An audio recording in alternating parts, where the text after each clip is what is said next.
예, 고난극복 시청자 여러분들 반갑습니다. 오늘은 많은 분들이 이렇게 물어보시고 문의하시고 또 구독자분들께서 의견을 주셔서 전광훈 목사의 눈에 띄는 업적이 과연 무엇이 있는가, 광화문 애국운동을 통하여서 이룬 게 뭐가 있냐고 묻는 분들이 굉장히 많습니다. 뭐 좌파뿐만 아니라 우파 중에서도 특히나 이해를 못하시는 분들이 많아요. 그래서 그걸 가지고 크게 10가지 항목으로 제가 여러분들께 말씀을 드리도록 하겠습니다. 아래 10가지 항목은 크게 눈에 띄는 증거로서 작은 업적은 무수히 많으므로 나열하기 힘들다는 말씀을 드리며 10가지를 적어 보았습니다. 자, 첫 번째는 2019년도 6월 8일 시국선언문 발표 후에 청와대에서 문재인 탄핵 텐트 시위를 시작하셨습니다. 그래서 문재인 개새끼를 외치면서 강남의 재력가 아줌마들을 광화문으로 끌어내시기 시작했습니다. 그리고 나서 청와대 사랑채에서 계속 청와대 강화교회죠. 그곳에서 한국 교계의 지도자들과 또 정치계 지도자들 그리고 또 애국 단체들을 광화문 애국운동으로 이끌어서 하나로 뭉치게 하셨습니다. 자, 그리고 두 번째는 강남의 의사들과 중소기업가들 그리고 기타 재력가들이 문재인 정부가 들어서고 뭐 종북세니 뭐 재산세니 여러 가지 세금 폭탄 여러 가지 정부의 탄압으로 인하여서 대한민국이 더 이상 존재할 수 없다, 사회주의 공산주의 체제로 이끌어가는 문재인이가 간첩이라는 사실을 해외 언론에서도 이미 알고 있는 사실입니다. 그래서 그걸 깨닫고 해외로 이주하려고 결심을 했었으나 그 결심을 했고 자신이 운영하는 병원 및 기타 중소기업 등등을 부동산에 내놓았습니다. 그런데 어느 날 어떤 목사가 문재인과 청와대에서 맞짱을 뜨는 집회를 하는 것이 아닙니까?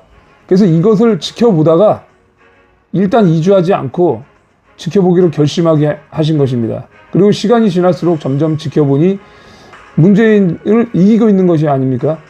그래서 해외로 이주하지 않고 지금도 전광훈 목사를 물질로 또는 현장에 광화문 집회 현장 동참으로 응원을 하고 있다는 사실입니다. 이것이 바로 한국 경제의 기반이 흔들리지 않도록 붙잡는 역할을 하셨다는 것입니다.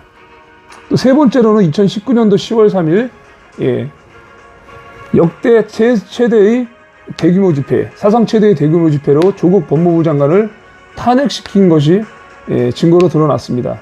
문재인 정부 때 법무부 장관으로 있던 조국 장관이 그 당시 서초 대첩으로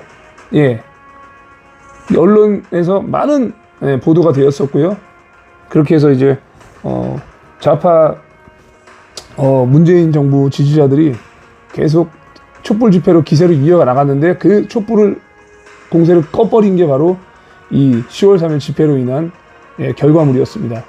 그렇게 해서 좌파의 파생강사로 인한 기세가 우파로 넘어온 것입니다. 조국 탄핵으로 인해서 문재인 정부의 기세 또한 꺾이게 된 계기가 되었습니다.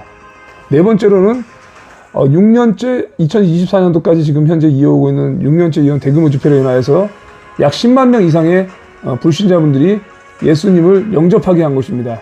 이로써 전 세계 복음화로 연결되었고요. 중국 지하교회, 북한 지하교회, 또 미국 교회, 또 유럽 등지에도 이 소문이 자자하고 예수님께로 돌아온 사람들이 셀 수 없이 많다는 것입니다. 또 다섯 번째로는 작년 2023년도 7월 27일 평택 미군 기지에서 개딸들이 투신 자살을 한다는 소문이 있었고요. 전광훈 목사님을 비롯한 광화문 애국 세력들을 굉장히 비난하는 이런 북한의 언론 탄압도 있었고요. 여러 가지 공격들이 있었습니다. 그래서 말 그대로 미군 철수를 막아낸 게 바로 광화문 애국 성도님들이었습니다. 광화문 애국자들이었습니다. 전광훈 목사님과 함께한 애국자들이 약 5만 명 정도가 평택에 직결해서 막아냈고요. 올해 7월 27일도 얼마 전에도 지금 현재 오늘 8월 6일인데 기껏 두 주 안쪽에도 미군 철수를 또 한 번 막아냈습니다. 이로써 미군 사령부뿐만 아니라 전 세계가 이 사실을 알게 되었고, 그리고 또 주한미군의 원칙이 뭡니까? 자신들을 필요로 하지 않는 나라는 더 이상 지킬 이유가 없는 거예요. 그러면 자진 철수하는 게 원칙인데 주한 미군을 철수를 주장하는 개딸들이 계속적으로 강하게 압박하는데도, 미군 철수를 주장하는 이런 집회를 하는데도 정광훈 목사님이 나서지 않았다면 미군은 작년 7월 27일 이후에 진작에 철수했을 것입니다. 그때 개딸들이 투신할 계획까지도 이미 알고 계셨기 때문에 선제적으로 막아냈습니다. 만약에 미군이 철수한다면 어떻습니까? 북한과 중국, 러시아가 연합해서, 공산주의 국가들이 강대국가 연합해서 반드시 대한민국을 적화시키기 위한 공격을 할 것입니다. 그렇기 때문에 미군이 우리에겐 절실하게 필요한 거죠. 보세요. 든든한 우방 미군이 대한민국에 없다면 과연 우리나라가 무슨 수로 공산국가들을 자력갱생으로 막을 수가 있겠습니까? 자력갱생 오타입니다. 자력갱생으로 막을 수 있습니까? 자주국방으로 막을 수 있겠습니까? 만약에 북한만 한국을 공격한다면야 당연히 자주국방을 통한 방어가 가능하겠죠. 그러나 북한의 김정은이는 강대국 러시아와 중국과 연합해서 공격하기 때문에 문제가 심각해지는 것입니다. 맞죠, 여러분들? 그렇게 해서 미군이 철수한다는 소문만 들려도 대한민국의 달러가 싹 다 빠져나가고, 해외에서 입주한 모든 중소기업들이 다시 본국으로 돌아가게 될 것입니다. 왜? 든든한 우방국가, 강대국가가 없다는 그 사실 하나만으로도 안전하지 않다는 것을 깨닫게 되는 것이죠. 전 세계가 아는 것입니다. 그러면 대한민국 경제는 즉시 반토막이 나는 것입니다. 소문만 나더라도, 소문만 나는 것이 아니라 정말로 미군이 철수하고 공산국가들이 쳐들어오면 대한민국은 몰락이 되는 것이죠. 그렇게 든든한 미군이 친구로 있을 때만 안전하다는 인식은 세계의 선진국가들이 이미 다 알고 있는 사실입니다. 미군이 주도하는 나라의 약 90% 가까운 나라 모두 10대 선진 국가에 들어있는 경우가 대부분입니다. 부정할 수 없는 사실입니다. 그리고 7번째는 청교도 신학을 통해서, 그리고 또 현재도 청교도 신학원을 통해서, 이것도 오타가 있네요. 현재까지 8만 명이 넘는 청교도 목사님들과 전도사들을 배출해냈다. 이것은 또 여러분들이 확인하시면 됩니다. 지금 청교도 신학원 유튜브도 있고, 또 청교도 신학원이 1기부터 4기까지 현재 진행이 되고 있습니다. 졸업했고 5기가 진행되고 있습니다. 그래서 이번에 5기 때는 청교도 신학생들을 10,000명을 또 배출시키려고 지금 프로젝트에 있습니다. 그러니까 청교도 신학을 통한 정광훈 목사님의 말씀표를 통한 가르침이 벌써 정광훈 목사님 목회하신 지가 50년 가까이 되셨고요. 50년 이상 되셨죠. 그래서 이제 목사 직분을 받은 이후로 계속 제자 양성을 한 것이 바로 어마어마한 이런 8만 명이 넘는 제자들을 양성해낸 것입니다. 그리고 8번째는 2000년 역사의 성경 전체를 가장 정확하고 시원하게 해석한 유일한 목사님이라고 말하고 있습니다. 아래 거론이 되는 서유한 박사님, 김철웅 교수님, 변수명 교수님, 손호배 목사님, 류금주 교수님, 김양주 목사님 등등 이런 분들이에요. 서유한 박사님은 영국의 이제 박물관에 정말 그 박사학위를 받은 논문이 지금 보관이 되었다는 거예요. 그것을 값어치로 따지면 약 40억에서 50억 이상 가치가 있는 그런 논문이 영국 박물관에도 등재되어 있고요. 김철웅 교수님 마찬가지고, 변순욱 교수님도 라떼 학교에서 정말 8년 이상을 공부하셔가지고 거의 뭐 성경을 꿰뚫으신 이런 목사님도, 손은배 목사님도 조직신학을 연구하시고 정말 엄청나게 개척교회까지 미국에서 성공하신 분이죠. 류금주 교수님, 김양주 목사님 이런 분들도 내놓으라 하는 세계적인 신학자분들입니다. 이런 분들이 하나같이 주장을 하고 있는 부분입니다. 정광훈 TV를 여러분들이 보셔서 신학자 토크를 검색해 보시면 아마 아실 겁니다. 신학자 토크에 항상 나오시는 분들이 서유한 박사님, 김철웅 교수님, 변춘복 교수님, 손은배 목사님입니다. 그리고 류금주 교수님과 김양주 목사님은 청교도 신학원의 강사로 나오고 계시고요. 나머지 그 6분 모든 분들이 돌아가시면서 청교도 신학원의 강사로 지금 나오고 계십니다. 이것이 증거입니다. 그분들이 하나와 같이 주장하는 부분이고요. 이분들이 해왔던 사역이나 이런 증거들은 얼마든지 검색하시면 찾을 수가 있습니다. 그리고 또 정광훈 목사님께서 성경을 가장 정확하고 시원하게 풀어낸 그 증거는 바로 정광훈 목사의 말씀표입니다. 말씀표. 이것은 뭐 교보문고나 다른 서점에서 찾으면 인터넷으로 또 주문하시면 또 주문이 가능한 거고요. 그래서 또 이제 1544의 공하나 구하나로 연락하셔가지고 정광훈 목사의 말씀표를 또 구매할 수가 있습니다. 광화문 몰에서 검색해서 또 광화문 오늘 어플에서 깔으시고 광화문 몰에 또 접속해서 연락해서 또는 구매할 수가 있습니다. 자, 9번째. 정말 큰 업적이죠, 이것은. 무엇보다 큰 업적은 현재까지 6년째 이어오면서 그 중간에 재작년이죠. 예. 광화문 애국운동을 통하여서 윤석열 대통령 정권으로 정권 교체를 한 것이 가장 큰 업적 중에 업적이다라는 거예요. 예. 그러니까 세상적으로 봤을 때, 대한민국의 이런 업적으로 봤을 때 그렇죠. 정광훈 목사님께서는 3번이나 문재인 정부의 강력한 탄압으로 문재인은 간첩이라는 것을 주장하면서 북한에다가 USB를 넘겼다는 그런 사실을 계속 발언하고, 이게 간첩이 아니냐. 문재인의 고향 또한 북한의 한평도, 예. 그러니까 문재인의 아버지 문용영이, 그렇죠?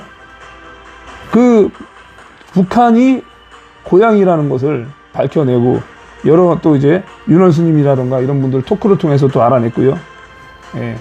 그 당시 윤월 스님이 학도병으로서 문재인의 아버지를 체포해서 인민군으로 체포해서 잡아갔던 그런 증언들이 있고요.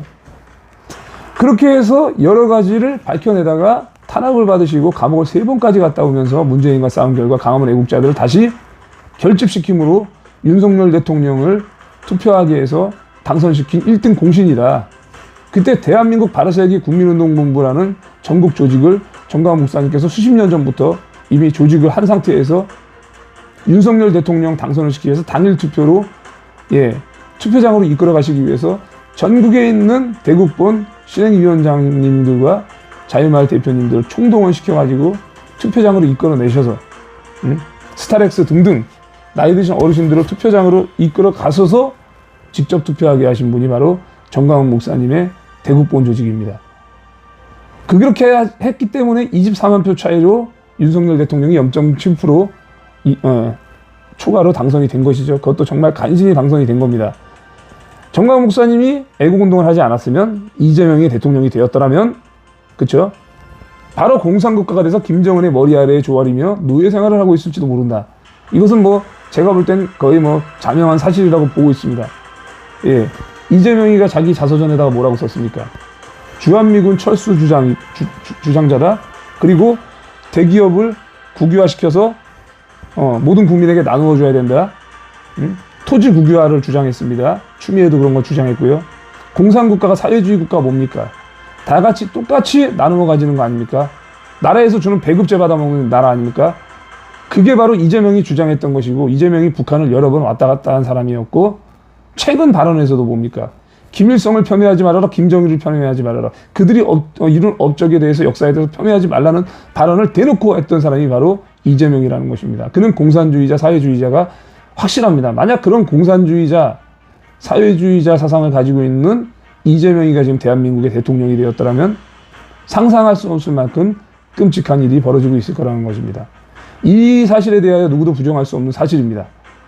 그것은 좌파 중에 대부 기자 중에 대부 주진우 기자도 인정하는 부분입니다. 최근에도 정광훈 TV를 통해서 주진우 기자가 토크했던 부분 중에서 보수의 우파의 어른이라고 인정했습니다. 좌파 기자도 인정합니다.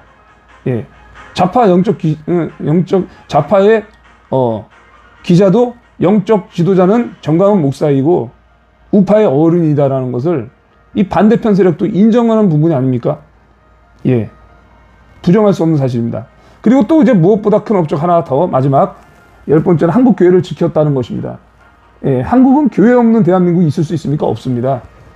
정광훈 목사님은 사랑제일교회가 1차부터 6차 명도소송이 진행되는 가운데 3차 명도소송 시에도 감옥 안에서 옥중서신을 통해서 사랑제일교회를 지켜야 한국교회가 무너지지 않는다는 눈물 흘린 당부와 함께 사랑제일교회를 목숨 걸고 지켜라고 저희들에게 명령을 내렸습니다.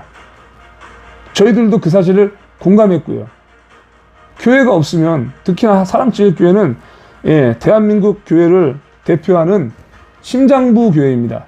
그런 교회를 순교자의 각오로 지키고자 하는 마음이 있는 성도들이 있는 그곳, 사랑제일교회마저 무너진다면 기존에 무너졌던 그런 교회들, 코로나로 인해서 예배를 드리지 못했던 1만여 개가 넘는 교회들, 문 닫은 교회들 보십시오. 그 극악한 탄압 시기에도 현장 예배를 사수했다가 교회를 폐쇄시키고 광화문에서 그래서 예배를 이어갔던 곳이 바로 사랑제일교회입니다. 매주마다 그리고 또 매일매일 아침 저녁으로 예배를 드렸던 곳이 사랑제일교회입니다.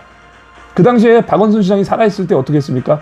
일방적으로 84억을 교회 계좌로 송금을 해서 불법 용역을 북부지방법원으로부터 지시를 내려서 아무도 없는 시간에 잠자는 새벽에 몰래 침투시켜서 쳐들어온 적이 여러 차례입니다. 총 6차례의 깡패 용역들이 침입을 시도했다가 저희들이 막아낸 것인데 3차 명도소송이 극렬했죠. 그래서 언론에 수만 건이 이미 보도가 되었고요. 화염병을 던진 교회다, 뭐 최루탄을 뿌렸다, 소화기를 던졌다 등등 악한 뉴스들만 내보냈습니다. 특히나 우리가 공격했다는 거라고 때려. 그 중에서 일부는 폭행 사건도 있었어요. 연루가 되었었어요. 그죠? 그러나 화염병은 저쪽 용역 측에서도 이미 던져왔고, 그들은 소화기를 일방적으로 던졌고, 몰래 쳐들어왔고, 몽둥이를 가져왔고요. 쇠파이프를 가져왔던 놈들이 바로 용역이었습니다. 제가 촬영했던 내용이 있었어요. 그 채널 폭파됐지만 영상은 그대로 남아있습니다. 저에게. 그 점거하지 말아야 될 옥상에 불법 침투를 해서 기왓장을 뜯어가지고 성도들을 향해 던지고 지키고자 하는 그 남자분들을 향해서 던져서 머리가 깨지거나 찢어진 분들이 굉장히 많습니다.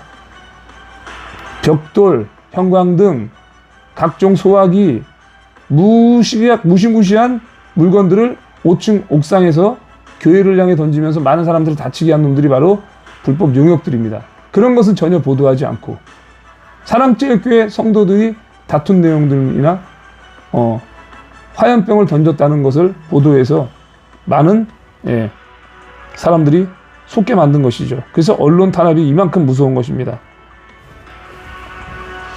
그래가지고 1차 명도소송부터 6차 명도소송에 이어서까지 이제 언제 또 깡패 용역들이 쳐들어올지 모르기 때문에 교회 성도들과 애국 성도님들은 전국에서 와서 주야로 교대 근무를 하면서 자신의 일을 제껴두고 365일 지킴이로써 교회를 지켜왔습니다.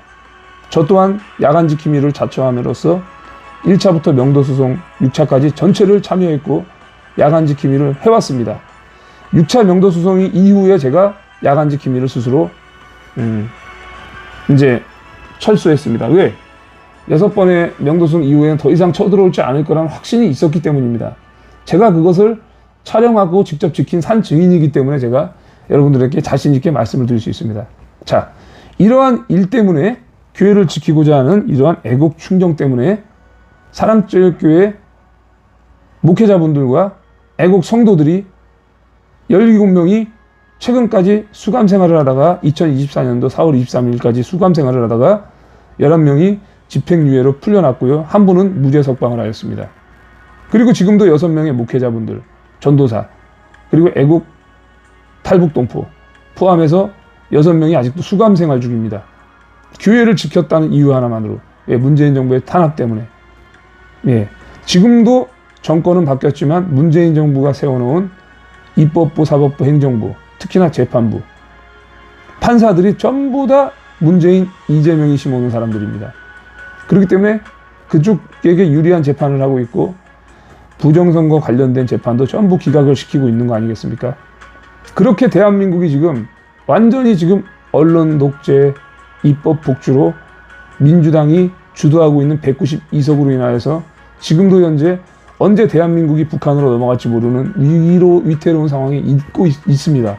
그래서 저희는 이번 2024년도 8월 15일 총결집을 통하여서 반드시 부정선거를 압수수색하게 하고 공범자들을 처단하고 8월 15일 국민혁명으로 인하여서 그동안의 모든 쌓여온 악법들, 해결해야 될 모든 문제들, 동성애나 뭐 이러한 이슬람 척결 등등 여러 가지 현안들이 셀 수 없이 많지 않습니까?